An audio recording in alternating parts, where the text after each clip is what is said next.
Oi, oi, aqui é a Jennifer, sejam bem-vindos a mais um vídeo aqui no canal. E pro vídeo de hoje, mais um episódio da nossa série Aventuras Literárias, que é uma série aqui onde eu falo um pouquinho sobre o último livro que eu li. E então, pra quem perdeu o episódio passado, eu falei sobre o quarto volume da coleção Seven Waters, que é o Herdeiro de Seven Waters. E no vídeo de hoje nós vamos falar sobre o quinto volume, que é A Vidente de Seven Waters. Então se você já gosta desse tipo de conteúdo, já deixa o like, se inscreva aqui no canal, ativa o sininho de notificação pra não perder quando eu postar vídeo novo por aqui. E se você quiser me seguir nas minhas outras redes sociais, no Instagram, TikTok e Wattpad, onde eu publico fanfics, todos os links estão na descrição pra vocês. Mas então, sem mais delongas, vamos para o vídeo de hoje. E como sempre, antes de começarmos, nós precisamos recapitular um pouco o que aconteceu nos volumes passados para vocês entenderem o que levou a gente até esse ponto. Só que nesse vídeo eu vou focar na retrospectiva mais nesses dois volumes, que é o terceiro e o quarto, porque desde o terceiro que nós estamos na mesma geração da família, que é das filhas do Sean. Então no terceiro volume, que é a Filha da Profecia, nós seguimos a jovem Fania, que é filha do Kieran com a Niamh, e aqui ela é criada sozinha pelo pai numa ilha distante, porque o amor dos pais dela era proibido, então eles tiveram que ir embora pra fugir do preconceito da família. E após o falecimento da mãe dela, a Fania foi criada sozinha pelo pai nos moldes druidas. E ela nunca quis conhecer a sua família de Seven Waters por conta das histórias que ela ouvia de como eles trataram a mãe dela, de como eles trataram o pai e o motivo dele nunca ter se tornado um druida. Só que o pai dela acreditava que ela precisava conhecer as suas origens e não só a família do outro mundo, que é da avó dela, que amaldiçoou a família de Seven Waters há várias gerações, do pai do Kieran, que era o Lord Colum, que a gente viu lá no primeiro livro. Então ela vai pra Seven Waters com todo o veneno da avó dela na cabeça dela, fazendo ela cumprir ameaças pra tentar resguardar o pai dela e o rapaz que ela gostava. E uma das atrocidades que a Fania comete é um incêndio que ela causa no anexo da família, onde o cachorro da Miv tava dormindo, porque a mãe dela não gostava que os cachorros dormissem dentro de casa. E a Miv, desesperada, foi tentar salvar o animalzinho dela. Ela acabou quase morrendo com as queimaduras. Ela perdeu o movimento das mãos, o rosto dela, uma parte queimou, uma parte do cabelo. Então, essa família nunca foi a mesma depois da passagem da Fania por ela. E nesse quarto volume, as herdeiras do Sean, elas estão já espalhadas pelo mundo por conta do casamento. A mais velha, que era a única que tinha aprendido a habilidade de cura, ela foi pra ilha de Inizeal. Eu tô falando provavelmente errado o nome, mas é a ilha onde o Johnny oferece o curso de arte da guerra e treina guerreiros de vários reinos, não com o intuito de persuadir eles a lutar, mas se por acaso eles forem atacados, eles saberem se defender da maneira mais prática, porque eles têm habilidades únicas que ele herdou do pai dele, que era um mercenário. A Miv, que foi a que sofreu as queimaduras, ela teve que partir pra Bretanha pra ser criada pelos tios, pela Líada e pelo Bran, que eles saberiam lidar melhor com ela por conta das queimaduras, porque a tia dela é uma curandeira muito boa. Nesse momento aqui, a Deirdre, que é a gêmea da Cloda, ela tá prestes a se casar e o casamento dela vai ser um casamento por interesse, pra trazer alianças militares pro reino do seu pai, que tá sendo bombardeado de tentativas de invasão, porque os seus aliados não gostam do Sean ter o Johnny como herdeiro, porque o Johnny é filho de um ex-mercenário. E eles não querem que esse tipo de pessoa seja o herdeiro de Seven Waters. É um território protegido pela floresta e que não é facilmente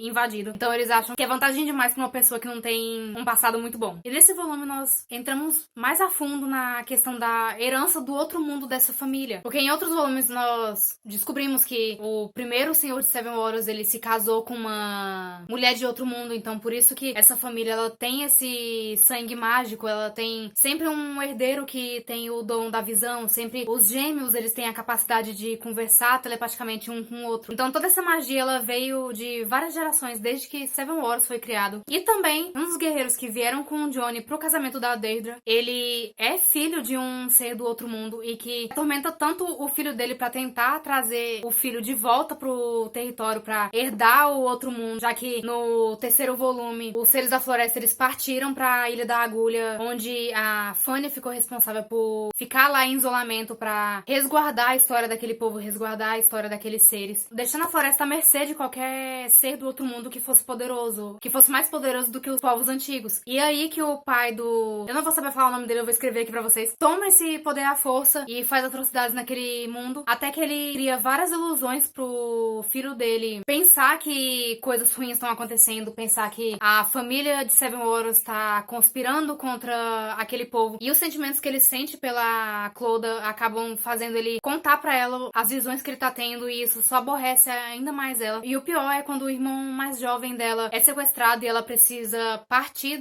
em uma aventura pro outro mundo pra trocar o menino de gravetos pelo seu irmão. E ali ela descobre toda a trama do Macdara. Eu não sei como é que fala o nome dele. E ela promete que na hora que ela voltasse ilesa com o irmão dela, que ela ia retornar pra salvar o Catal, o homem dela, das garras do pai. E isso é importante, eu prometo. E agora no Vidente Seven Wars, nós também permanecemos na geração das filhas do Shan. E nesse daqui nós seguimos a Bel, que é a filha que herdou o dom da visão, ela consegue ver o futuro, só que essa leitura não é precisa, é cheia de simbologia, de significados que não exatamente querem ser lidos literalmente. Então, ela aprendeu desde cedo que o que ela visse, ela não devia compartilhar pra preservar a sanidade das outras pessoas, porque se elas soubessem do futuro e fosse um futuro não tão promissor, elas ou deixariam de agir por medo, ou agiriam impulsivamente pra tentar fazer com que aquilo não se cumprisse. Desde muito nova, ela já sabia o que ela queria, porque ela foi visitada pela rainha da floresta e ali ela soube que o chamado dela era servir aos deuses, era ser uma vidente, era ser a melhor druida que ela pudesse ser. Então, a Shibel foi criada pelos druidas também, pela supervisão do Kiran, que é o tutor dela. Depois daquela bagunça toda da filha dele, ele retorna pra Seven Wars pra ser um druida, e ali ele se torna o tutor da Shibel. Só que um pouco antes dela cumprir o juramento dela de castidade, de passar o resto dos seus dias em meditação, em adoração aos deuses, pra ser a voz deles, ser a ferramenta deles, o tutor dela, o Kiran, decide que ela ainda precisa aprender a lidar com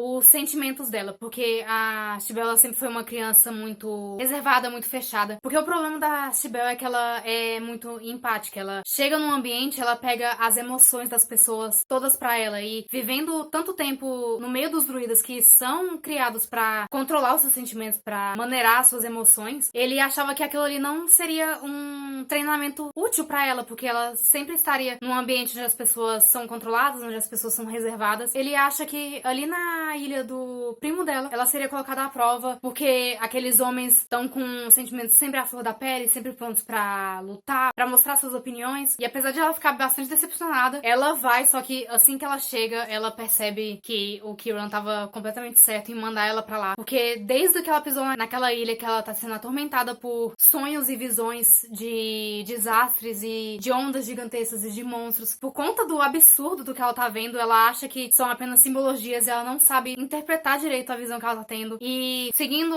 todo aquele discurso, ela não conta pra ninguém, mantém aquilo só pra ela. E os deuses, como pra provar que ela deve confiar mais na sua intuição, aquela visão, ela quase que instantaneamente se torna realidade e um barco naufraga na ilha onde ela tá. Pouquíssimas pessoas são resgatadas vivas e eles ficam aquela manhã inteira recolhendo os corpos das pessoas mortas, e apesar dela ter ido pra lá pra ter um lugar pra descansar e também pra tratar esse excesso de empatia que ela tem com as pessoas, que ela se vê já cumprindo o seu papel como druida, e já no dia seguinte ela precisa realizar um ritual fúnebre pra aquelas pessoas que ela nem conhecia e nem sabia se seguiam os moldes antigos de religião ou se eram cristãos. Mas ela conversa com um rapaz que sobreviveu e ele conta sobre algumas das pessoas. Ele não conhece todas, então ela faz o melhor que ela pode naquele momento. Mas apesar da sua visão já ter se concretizado, ela continua atormentando a Shibel o tempo inteiro. Só que dessa vez ela resolve seguir o seu instinto e deixa ela ser carregada até o lugar onde a visão quer que ela vá. E ali ela encontra um jovem praticamente morto numa parte bem distante da ilha, que sofre com